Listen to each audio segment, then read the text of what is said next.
It's easy to be passionate when you get to hang out with people like Nick and the Berggruen Institute, so thank you guys so much. Also, my key to passion is to just hang out with people who are smarter than me, you know?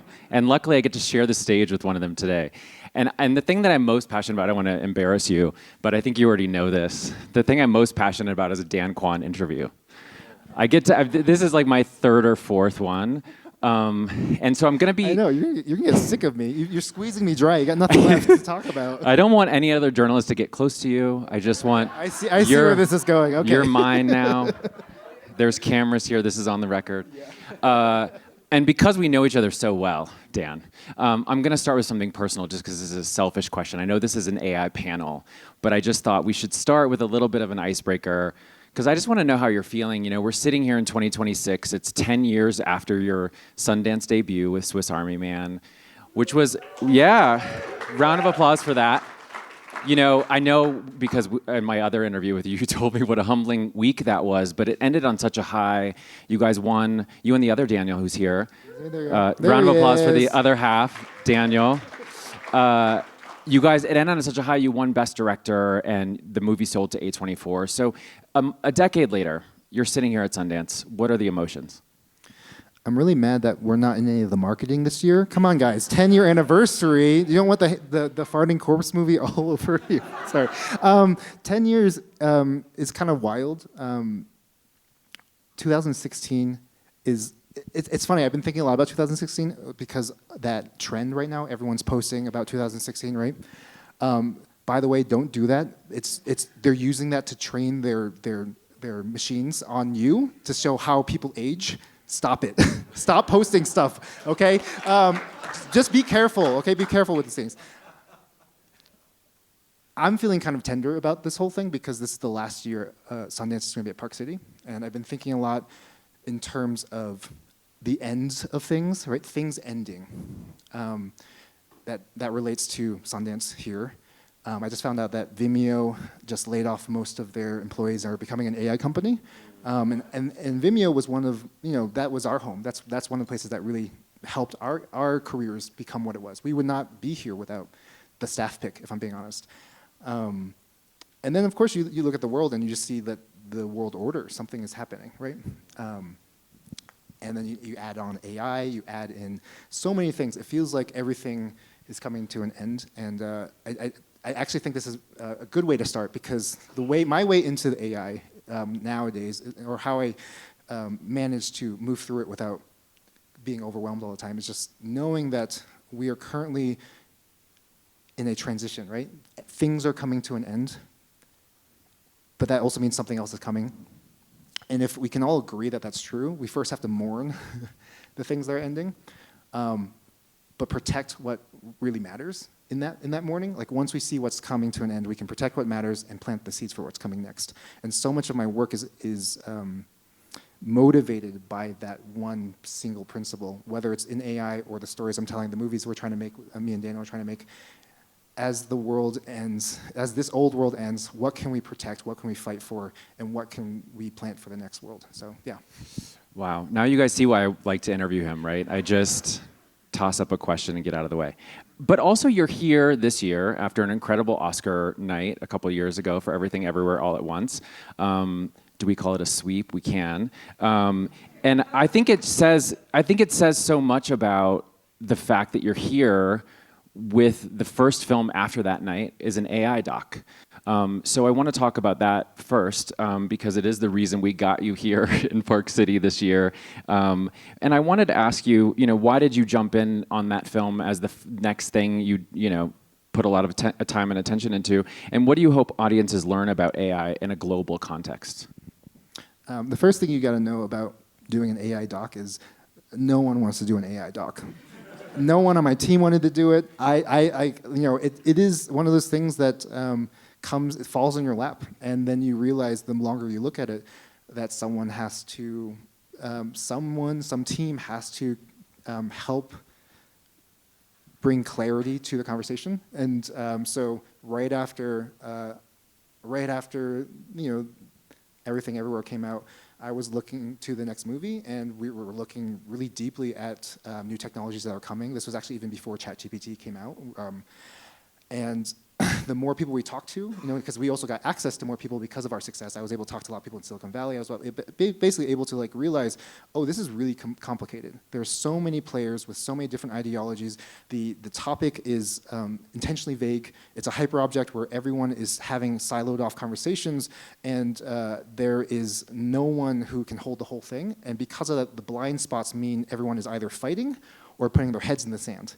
And when that happens, when everyone's fighting or putting their heads in the sand, the people in power get to do whatever they want, right? And this to me is the default path I was realizing we had to, thank you, we had to really work against, and that begins by bringing clarity. And so to me and my team, my wonderful team who worked for the past over 3 years on this doc, we spent a lot of time just trying to figure out how do we show people what are the main drivers behind everything that's happening? How do we get past all the bullshit, all the the hype and the all of that noise to show people some sort of way to regain some agency. So that's like to me, like again, every other month I regretted saying yes to this project. I'm being very honest. I'm being honest. Like, I'm sick of talking about AI. Who's sick of talking about AI? I mean, you guys are here for a reason, obviously. I don't want to say no.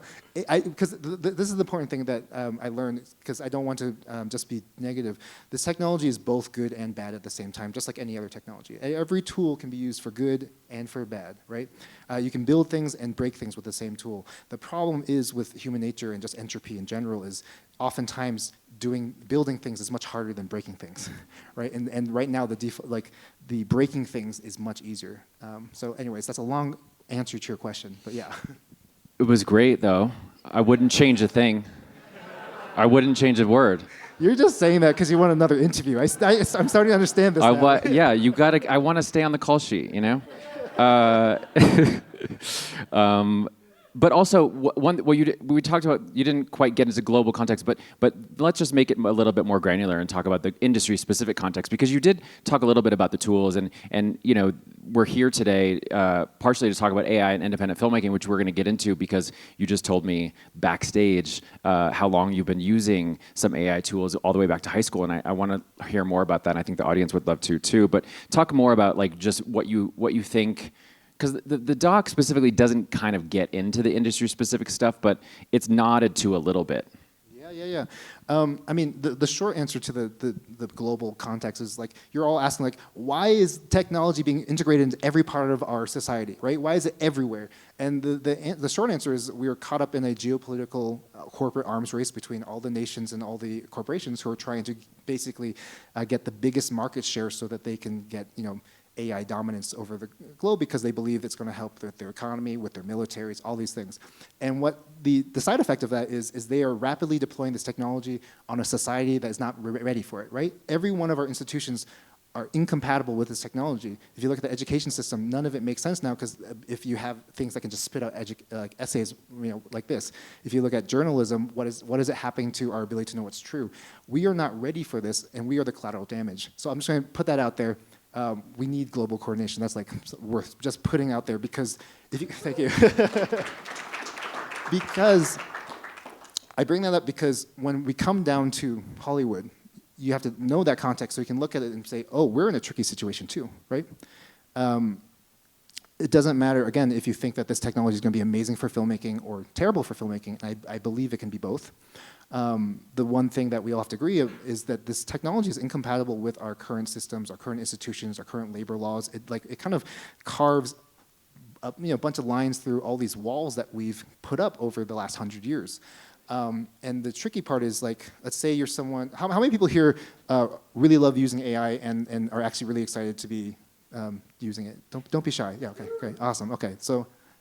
A lot of hands, yeah. How many people are you just really hate it and just even the idea of using it makes you kind of terrified? Okay, a little bit less of you, interesting. In the middle, you want to use it, but you're worried about all the bad sides, right? All the downsides, okay. Joseph Gordon-Levitt's hands up. Yeah, okay, there you go. I'm always watching. Yeah. With our industry, the tricky thing is if we do nothing, which is kind of what's happening right now, a lot of people are trying to do things. We've been talking to all the unions and the guilds, and they have been doing things, again, in their very specific point of view, and it's all very important work. But we're never going to be able to actually alone tackle the scale of this problem, individual unions, or as an industry, because this thing goes way beyond that. We're talking about YouTubers and independent filmmakers and people in Japan and Korea and all around the world. This is a widely distributed technology. And the thing that I'm worried about is that if we're not careful, because yes, this thing could be amazing. It can open up the gates, and so the gatekeepers can no longer keep out the really beautiful, important filmmaking voices that we are not able to see. You think about all the filmmakers in the world who didn't grow up with the luxury of having a camera or having a family who can support them and go send them to film school. We want to be seeing those movies, right? That to me is like the real promise here, is like movies cost millions and millions of dollars, and most people do not have the luxury to be able to do that. But if we take that tempting apple without first thinking about what's going to happen in the long run, I believe we are all collectively going to be hurting ourselves, right? Because if you look at the default path, what usually happens with these technologies is these companies basically give out a free or cheap version of their technology so that they can get behavior, like basically user behavior used to this thing, right? And it captures the market share. Look at what happened with Uber, look at what happened with Airbnb. Once everyone gets used to that, they then realize they have leverage over everyone else, and they can change everything. They can pull the rug. They can make everything cost more money. If you look at specifically Uber, they were able to do a thing where they were able to undercut these really strong unions, taxi drivers, these really incredible, talented people who knew the entire map in their head. They were really talented drivers, really good labor protections. Uber was able to undercut all that and basically, take over, lower the wages, raise the prices. Now we have a worse user experience because it costs more. And when I talk to my Uber driver, they get like a fraction. They get like 20, 30% of what I'm paying. Where's most of the money go? It goes to the tech companies. Same thing with Spotify, right?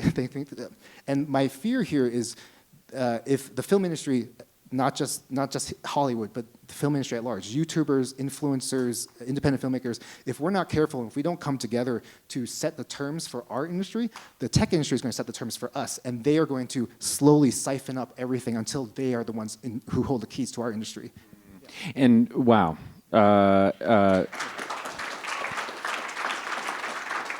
And really at the heart of what you're hoping and what you've done already with the launch of the Creators Coalition on AI is coordination, right? It's really a round of applause. Thank you, Natalia, which is an organization. You can explain what it is. I did write about it. That was one of our interviews. But coordination is really something so important to you. Can you talk a little bit about that?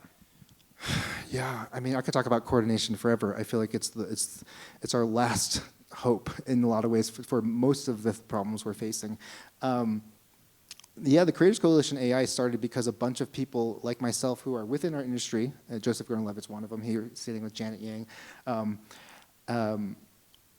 we've been staring at this problem for a long time, for many years now, and realizing that if we don't get together and build up our collective leverage against the tech industry, then basically what's going to happen is they're going to divide and conquer.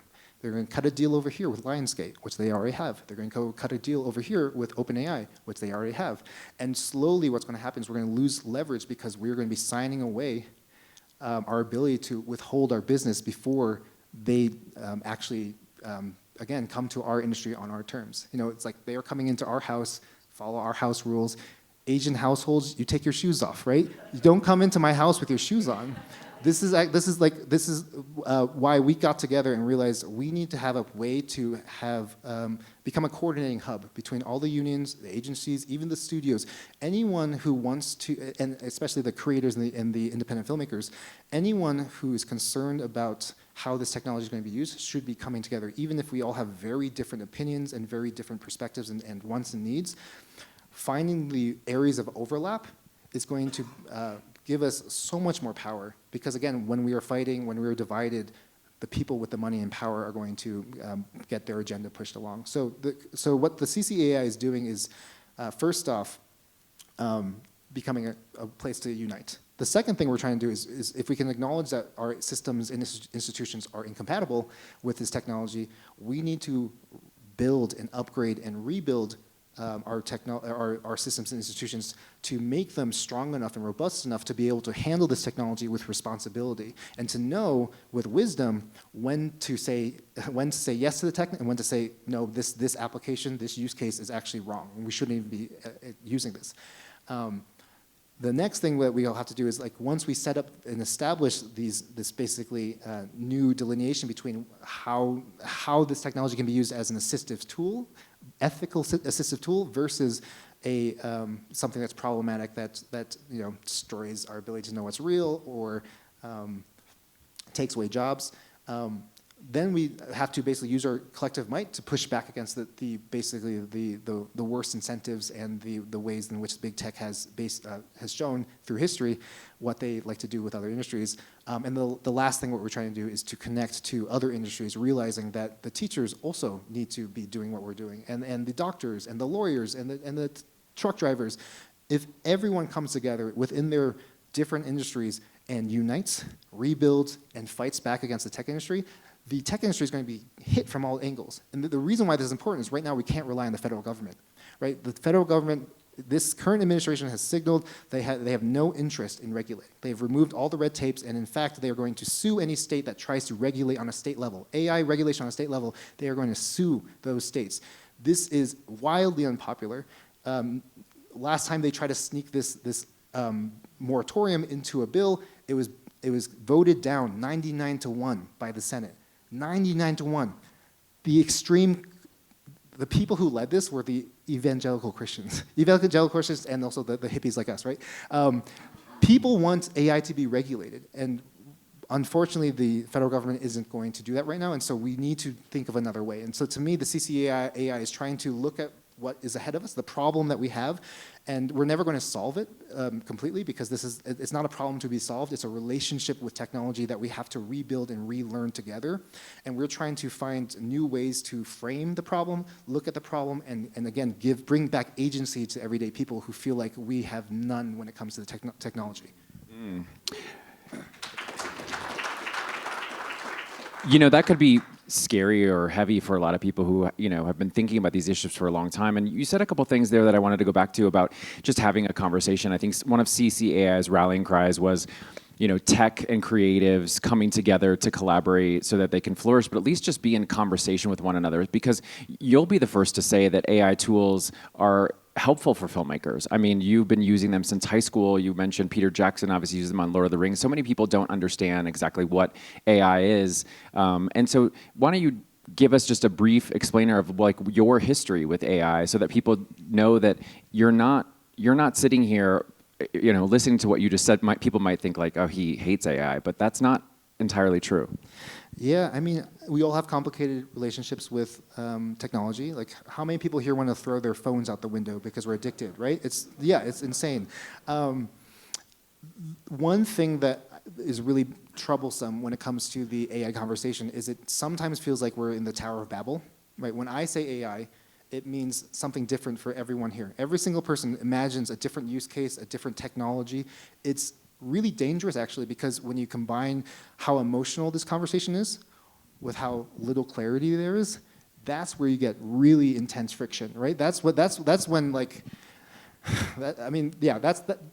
that's why we're in the situation we're in. That's why it's become such a toxic conversation. And so one of the first things this CCAI hopes to do is to actually somehow convene a industry-wide AI tech advisory committee to set definitions. Set standard definitions, not just for the technical side, not for just knowing, like, oh, this is a large language model or a diffusion model or computer vision model, but also, more importantly, use cases, right?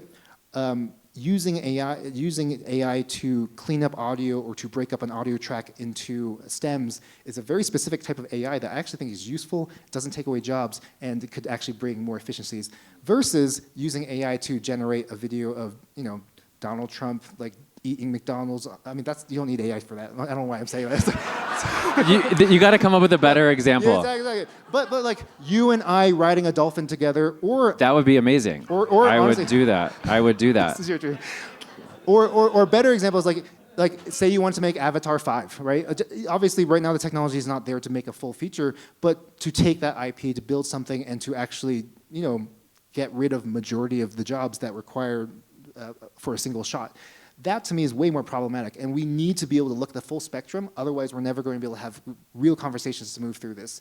So that's the first thing I'll say about the definitions. The other thing that you asked was How did you use it early in your career? Yeah, okay, so here's the thing: you all use AI. AI is like integrated into everything, and this is the problem. Like I was talking to Andrew Ng yesterday. He's like a AI researcher, and one of the things that he said was that I found funny was like, look, we all, like the people in the AI field, we just, if it works, then we'll call it AI. It's like, yeah, sure, we'll invite that in as well. And so slowly they've been collecting over like decades more and more different use cases and different types of modalities into this thing. Some people can call it a marketing term. Some people, it's mostly really, really useless. Like it's actually hurting the conversation.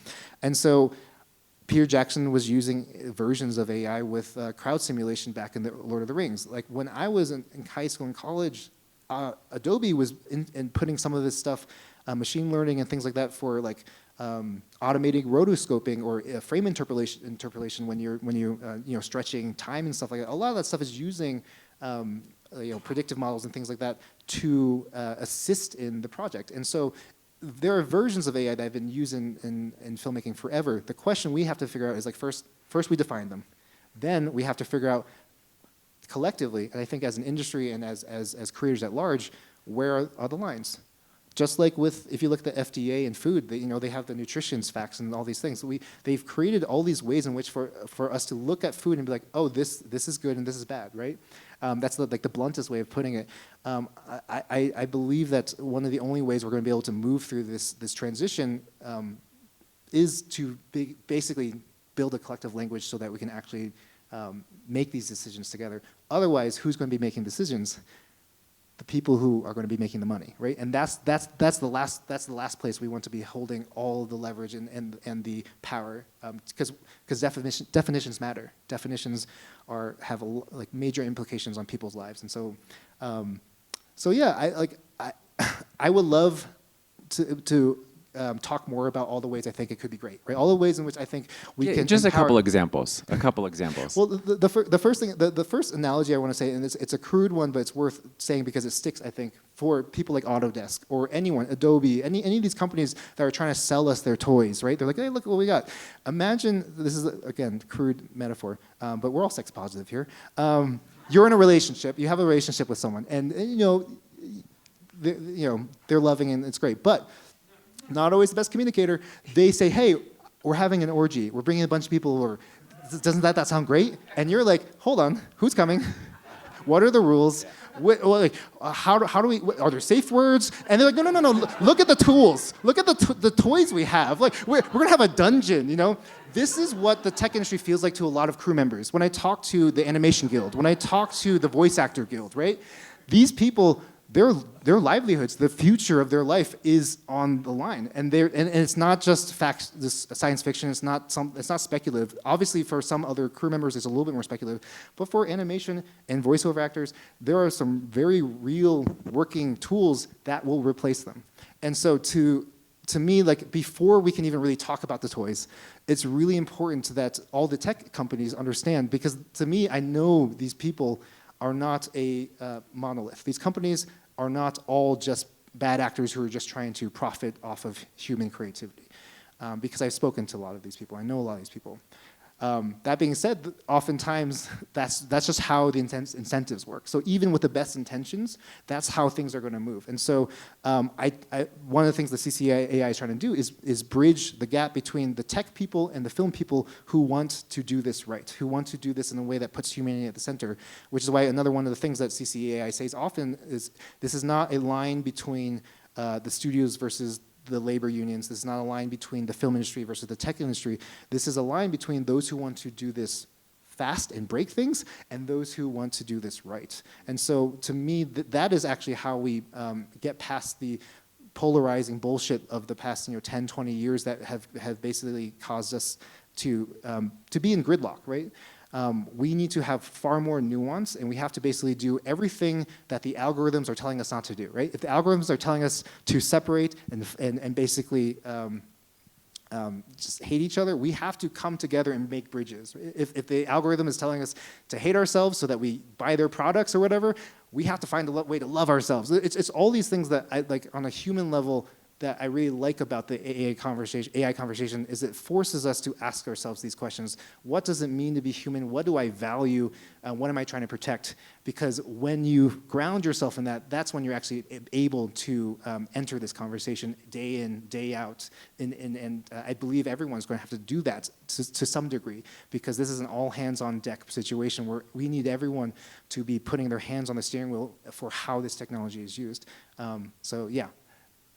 And then, okay, how much time do we have? Because maybe we have to wrap, but okay. This is why I love interviewing you, but it's so painful because we have to stop at a certain point, and I don't like the time limits. But did you have something else you want to say? Because otherwise, I have one final question. Oh, I mean, you can keep going because that was a journey. I liked it. I mean, I do feel like I should show you guys some toys. I don't know. Yeah, no. I've already said one of the big things. If we can find a way to build a system in which that can hold this technology responsibly, I think the gatekeeping thing is one thing that I feel I hold near and dear to my heart. I know that when me and Daniel first started, YouTube first came out, the 5D Mark II came out. For any of you camera nerds know, that was like life-changing technology. This stuff, like me and Sharna, we have no connection to the film industry. We know no one, and we found a way to be here now, and like that only came because of certain technologies. And so that's one thing I just want to hold on to, because I do think that is something special. And then honestly, there's a lot of like little nerdy things that I'm like. Independent filmmakers won't care about this, but to me, as a filmmaker who looks at my crews and looks at what they have to do every single day, it is brutal work. Our industry is the status quo. Like, this is not about protecting the status quo, because the status quo is hard, right? These are people who, with families, who have to work 14, 16 hours a day, or they have to travel to foreign countries in order to get tax credits, and they don't get to see their families. This is really our budgets are bloated. There's a lot of middlemen. There's a lot of things about our industry that could be fixing. There's an opportunity here with AI where if we can get all this other stuff, all the rules and things figured out, where we can actually fight to redistribute the efficiencies. So, because right now the fear is all the efficiencies will go to the top, which is the default, and we should be afraid. We should be fighting against that. But if we can collectively push back, there's a version of this where my crews could have a 9-to-5 job, right? We could actually use some of these efficiencies to not only bring down the budgets, but also give our the people who put their hearts and souls into these stories, give them a normal life that they deserve, and a more balanced life. And so that's just like not super creatively exciting, but that's the kind of stuff that I'm thinking about, and the kind of stuff that the CCAI is all talking about. Like, how do we imagine a world where this tool is not just something that we're fighting, but also something that can transform our industry to make it much better? Because let's be honest, our industry is not perfect. So yeah, I'll end it there. Yeah. You could.